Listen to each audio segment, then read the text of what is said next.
జిల్లా కాంగ్రెస్ అధ్యక్షులు మీ అందరి అభిమాన నాయకులు సత్యం గారి అధ్యక్షతన జరుగుతా ఉన్న ఈ సమావేశానికి ముఖ్య అతిథిగా విచ్చేసిన మన గౌరవ రాష్ట్ర ముఖ్యమంత్రి పెద్దలు రేవంత్ రెడ్డి గారు, ఈ జిల్లా ఇన్ఛార్జ్ మంత్రివర్యులు తుమ్మల నాగేశ్వరరావు గారు, సహచర మంత్రివర్గ సోదరులు పొన్నం ప్రభాకర్ గారు, అడ్లూరి లక్ష్మణ్ కుమార్ గారు, సహచర గౌరవ శాసన సభ్యులు, శాసన మండలి సభ్యులు, అదేవిధంగా వేదికపై ఆసీనులైన మిత్రులకి ఈనాడు చొప్పదండి నియోజకవర్గం నుంచి అన్ని ప్రాంతాల నుంచి వచ్చేసిన మా అక్కలు, చెల్లెలు, అన్నలు, తమ్ముళ్ళు, కాంగ్రెస్ పార్టీ మిత్రులు, పార్టీకేయ మిత్రులందరికీ హృదయపూర్వకంగా నమస్కారం. ఈరోజు మీ శాసనసభ్యులు గత 2 సంవత్సరాల నుంచి ఈ ప్రాంతానికి సేవ చేయాలని ఒక చదువుకున్న వ్యక్తిగా మీ మధ్యలో ఉండి ఒక యువకుడిగా వ్యక్తిగతంగా ఇబ్బందులు వచ్చినా నేను ప్రజల మధ్యలో ఉండి పని చేస్తానని ఎప్పుడు లేని విధంగా తెలంగాణ రాష్ట్రం ఏర్పడ్డ తర్వాత ఈ ప్రాంతానికి ఇక్కడ చదువుతా ఉన్న విద్యార్థులకు డిగ్రీ కళాశాల తీసుకురావాలని ముఖ్యమంత్రి గారిని ఒప్పించి ఈరోజు విద్యార్థుల పక్షాన్ని నిలబడి డిగ్రీ కళాశాలను తీసుకొచ్చారు. ఇక్కడ చదువుతా ఉన్న పిల్లలకు నైపుణ్యత పెంచాలని ఇక్కడ అడ్వాన్స్ టెక్నాలజీ సెంటర్ను ఏర్పాటు చేసుకోవడానికి ముఖ్యమంత్రి గారితో కోరి ఈరోజు ఈ నియోజకవర్గంలో అడ్వాన్స్ టెక్నాలజీ సెంటర్ను తీసుకురావడం జరిగింది. అదే క్రమంలో మీరందరూ చూస్తే ఉన్నారు, చాలామంది మా అక్కలు, చెల్లెలు బస్సు ప్రయాణాలకు సంబంధించి 2 సంవత్సరాల కాలయముల మా సోదరి ఏదో అవసరం నిమిత్తం ఆర్టీసీ బస్ అయితే ఎక్కకుండా ఉండలే. వారందరి పక్షాన ఈరోజు ప్రభుత్వం వారి టికెట్ డబ్బులను భరించి ఆర్టీసీ సంస్థకు రాష్ట్ర ప్రభుత్వ ఖజానా తరఫున ముఖ్యమంత్రి గారు నిధులు సమకూర్చితే ఆ సోదరిమణులు మరి ఉచితంగా బస్సు ప్రయాణం చేస్తా ఉన్నారా లేదా ఒక్కసారి మా అక్కడ ఉన్న మహిళా సోదరిమణులు ఎవరైనా ఒక్కరైనా ఎప్పుడైనా బస్సు ప్రయాణం చేయకుండా ఉన్నారా?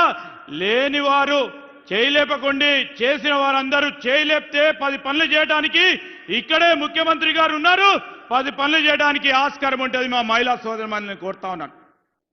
ఈరోజు మేము 200 యూనిట్ల కరెంటు, అదేవిధంగా ప్రతి వ్యక్తికి సన్న బియ్యమే కానీ చెప్పిన ప్రతి మాట నిలబెట్టుకోవడానికి ఆర్థిక వ్యవస్థను అస్త వ్యవస్థగా మార్చిన గత టీఆర్ఎస్ పార్టీ ప్రభుత్వానికి సంబంధించిన అంశాన్ని ముఖ్యమంత్రి గారు, ఉప ముఖ్యమంత్రి గారు ఆర్థిక వ్యవస్థను గాడిలో పెడతా ఉంటే ఇష్టారాజ్యంగా అడ్డగోలుగా మాట్లాడుతూ ఉన్నారే. టీఆర్ఎస్ పార్టీకి సంబంధించిన నాయకులు ఒక పక్కన హరీష్ రావు గారు, ఇంకో ప్రక్కన కేటీఆర్ గారిని అడుగుతా ఉన్నాం, మీరు 10 సంవత్సరాల కాలయంలో ఆ పేదవాడికి ఇచ్చిన బియ్యం సరిగ్గా ఇచ్చిండ్రా? ఈరోజు పేదవాడికి అదే ముఖ్యమంత్రి సన్న బియ్యం 6 కేజీలు ప్రతి వ్యక్తికి ఇస్తా ఉన్న తరుణంలో ఏ ముఖమేసుకొని మాట్లాడుతా ఉన్నారో చెప్పాల్సిందిగా కోరుతా ఉన్నా. 200 యూనిట్ల కరెంటు ఉచితంగా ఇస్తుంటే ఆ రోజు విద్యుత్ ఛార్జీలు పెంచి విద్యుత్ బిల్లులు కట్టుకోలేని పరిస్థితిలో ఆ రోజు పేదవాడుంటే ఈరోజు మా ప్రభుత్వం ముఖ్యమంత్రి గారి నేతృత్వంలో ఉచితంగా ఈరోజు 0 బిల్లు 200 యూనిట్లు కరెంటు వినియోగిస్తే వారందరికీ ఇస్తా ఉంటే ఎందుకయ్యా మీకు ఆక్రోశం? ముఖ్యమంత్రి గారి పైన ఎందుకు మీకు ఆక్రోశం? ఎందుకు మీకు బాధ? ఎందుకు అంత విమర్శలు చేస్తా ఉన్నారు? విమర్శకు ప్రతి విమర్శ ఉంటుంది, కానీ మా మీరు విమర్శకు సంబంధించి మేము ఈ 2 సంవత్సరాలు కానీ రాబోయే 3 సంవత్సరాలు కానీ మేము ఇచ్చిన ప్రతి మాట, మేనిఫెస్టోలో పెట్టిన ప్రతి అంశం ఒకటి తర్వాత ఒకటి ఆర్థిక వ్యవస్థను గాడిలో పెట్టి అమలు చేసే కార్యాచరణలో పోతా ఉన్నాం. ఇక్కడ చాలా మంది యువకులు ఉంటారు. ఒక్కసారి ఆలోచన చేయండి. రేపు మున్సిపల్ ఎన్నికలు ఉన్నాయి చొప్పదండిలో, కరీంనగర్ మున్సిపల్ కార్పొరేషన్లో ఎన్నికలు ఉన్నాయి. యువతకు సంబంధించి ఈ నియోజకవర్గానికి సంబంధించిన ప్రజలందరినీ కోరుతా ఉన్నాను, మన సాక్షిగా మీరు ఆలోచన చేయండి.